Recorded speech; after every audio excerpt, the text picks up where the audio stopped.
नमस्कार, मी आनंद पोहनेरकर आपल्या सर्वांचं महाराष्ट्रवाणी बातमीपत्रात स्वागत करतो. पाहूया आजच्या ठळक घडामोडी. कार्बन शेती हीच शेतकऱ्यांच्या उत्पन्न वाढीची नवी दिशा ठरेल असा विश्वास परभणी विधानसभा सदस्य तथा विद्यापीठ कार्यकारी परिषद सदस्य आमदार डॉक्टर राहुल पाटील यांनी व्यक्त केला. परभणी येथील वसंतराव नाईक मराठवाडा कृषी विद्यापीठ या ठिकाणी 26 मार्च 2026 रोजी कार्बन क्रेडिट, कार्बन शेती आणि कार्बन ट्रेडिंग या विषयावर महत्त्वपूर्ण कार्यशाळा पार पडली. यावेळी आमदार डॉक्टर राहुल पाटील बोलत होते. या कार्यशाळेत मराठवाड्यात कार्बन शेतीचा पायलट प्रकल्प राबविण्याचा निर्णय घेण्यात आला. कार्यशाळेच्या अध्यक्षस्थानी कुलगुरू प्राध्यापक डॉक्टर इंद्रमणी तर प्रमुख अतिथी म्हणून doctor Rahul Patil, group India कंपनीच्या मुख्य कार्यकारी अधिकारी डॉक्टर उषा बारवाले, झेर आणि संचालक अविनाश सोनी उपस्थित होते. यावेळी देशातील विविध तज्ज्ञांनीही ऑनलाईन मार्गदर्शन केलं. पुढे बोलताना डॉक्टर राहुल पाटील म्हणाले, कार्बन शेती ही केवळ पर्यावरणपूरक संकल्पना नसून शेतकऱ्यांच्या उत्पन्न वाढीची नवी दिशा आहे. हवामान बदलाच्या पार्श्वभूमीवर मराठवाड्यातील शेतकऱ्यांना आर्थिक स्थैर्य देण्यासाठी कार्बन क्रेडिट महत्त्वाची भूमिका बजावू शकते. त्यामुळे ही चळवळ व्यापक करण्यासाठी सर्वांनी समन्वयानं काम करणं गरजेचं आहे. पुढे बोलताना ते म्हणाले, शाश्वत शेती पद्धतीचा अवलंब करून हरितगृह वायूचं उत्सर्जन कमी केल्यास शेतकऱ्यांना कार्बन क्रेडिटच्या माध्यमातून अतिरिक्त उत्पन्न मिळू शकतं. विद्यापीठ, संशोधन संस्था आणि खाजगी क्षेत्रानं एकत्र येऊन मराठवाड्यात हा उपक्रम प्रभावीपणे राबवावा असं आवाहन देखील आमदार डॉक्टर राहुल पाटील यांनी केलं. यावेळी बोलताना कुलगुरू प्राध्यापक डॉक्टर इंद्रमणी यांनी विद्यापीठाच्या संशोधन कार्याचा आढावा घेत कार्बन शेती ही जोखीम व्यवस्थापनासाठी प्रभावी उपाय असल्याचं सांगितलं. हवामान बदलामुळे वाढलेल्या संकटाचा सामना करण्यासाठी शाश्वत शेती या पद्धतीचा अवलंब आवश्यक असल्याचं त्यांनी यावेळी स्पष्ट केलं. कार्यशाळेच्या समारोपात मराठवाड्यातील 8 जिल्ह्यांमध्ये कार्बन शेतीचा पायलट प्रकल्प राबविण्याचा निर्णय घेण्यात आला.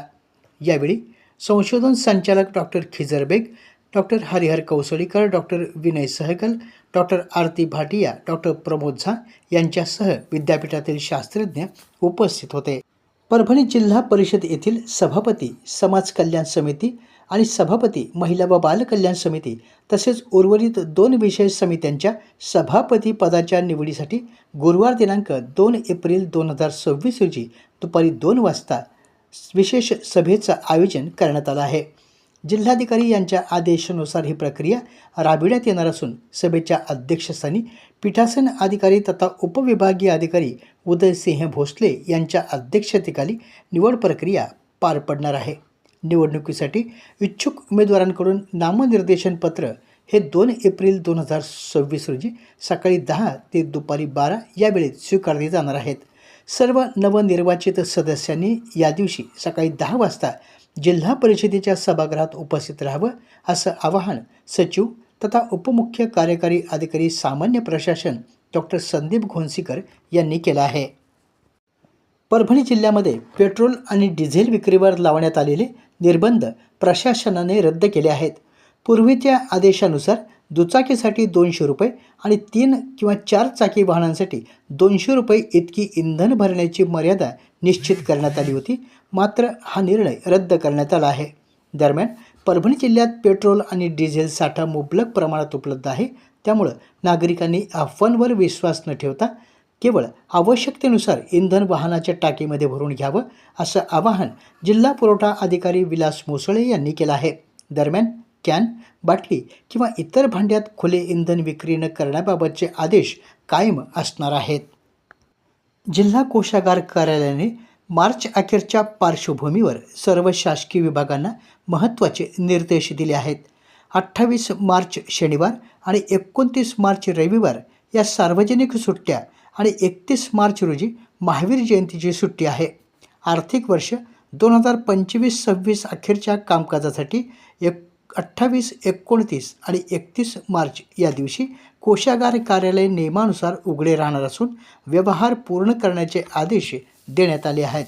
सर्व आहार आणि संवितरण अधिकाऱ्यांनी याची नोंद घ्यावी असं आवाहन जिल्हा कोषागार अधिकारी डॉक्टर दत्ता भांगे यांनी केला असून सर्व आहारण आणि संवितरण अधिकारी परभणी यांनी देयके सादर करताना प्रमाणके, पुरवठा आदेश, वित्तीय मंजुरी आदेश इत्यादी आदेश देयकासोबत जोडावेत असं आवाहन अप्पर कोषागार अधिकारी शरद आंबेकर यांनी केलं आहे. सखोल पुनरीक्षण कार्यक्रम सध्या युद्ध पातळीवर सुरू आहे. या अनुषंगाने सध्या मॅपिंगचे काम सुरू असताना निवडणूक प्रक्रियेत कसूर केल्याप्रकरणी सय्यद फरहान सय्यद रहीम शिक्षक APJ अब्दुल कलाम शाळा परभणी या मतदान केंद्रस्तरीय अधिकाऱ्यावर अर्थात BLOवर तहसील प्रशासनाने गुन्हा दाखल केला आहे. परभणी विधानसभा मतदारसंघात सध्या मतदार यादी विशेष पुनरीक्षण SIR सुरू असताना संबंधित BLO यांनी कर्तव्यात हलगर्जीपणा केला. वारंवार संपर्क साधण्याचा प्रयत्न करूनही त्यांनी प्रतिसाद दिला नाही. तसेच मतदार पडताळणीचे कामही केले नाही. या प्रकाराची गंभीर दखल घेत तहसील प्रशासनाने संबंधित अधिकाऱ्याविरुद्ध लोकप्रतिनिधी अधिनियम 1950 अंतर्गत पोलिसांमध्ये तक्रार दाखल केली आहे. निवडणूक कामात निष्काळजीपणा करणाऱ्यांवर कठोर कारवाई केली जाईल असा इशारा प्रशासनानं दिला आहे. परभणी ते जिंतूर या महामार्गावर विसावा नाक्याजवळील कालव्यावरील नवीन पुलाच्या कामाच्या निमित्तानं रविवार दिनांक 29 मार्च रोजी सकाळी 6 ते दुपारी 1 वाजेपर्यंत जिंतूर रस्त्यावरील ये-जा करणारी वाहने पाथरी रस्त्यावरील बाह्यवळण रस्त्याच्या मार्गे वळविण्यात आली आहेत. जिंतूर रस्त्यावरील विसावा कॉर्नरलगतच्या कालव्यावरील पुलाचे काम हे सध्या सुरू आहे. त्यानिमित्ताने या महामार्गावरील दररोज होणारी हलकी आणि अवजड वाहतूक रविवारी सकाळी 6 वाजल्यापासून पाथरी रस्त्यावरील नवीन बाह्य वळण रस्त्याच्या मार्गे जिंतूरकडे वळविण्यात आली आहे. तर जिंतूरहून येणारी वाहने याच मार्गे परभणीकडे वळविण्यात आली आहेत. वाहनधारकांनी या पर्यायी मार्गाचा वापर करावा असं आवाहन जिल्हा पोलीस अधीक्षक रवींद्रसिंह परदेशी यांनी केलं आहे. आपल्या जिल्ह्यातील अपडेट बातम्या पाहण्यासाठी आमच्या महाराष्ट्रवाणी या चॅनलला लाईक करा, सबस्क्राईब करा आणि शेअर करा. धन्यवाद.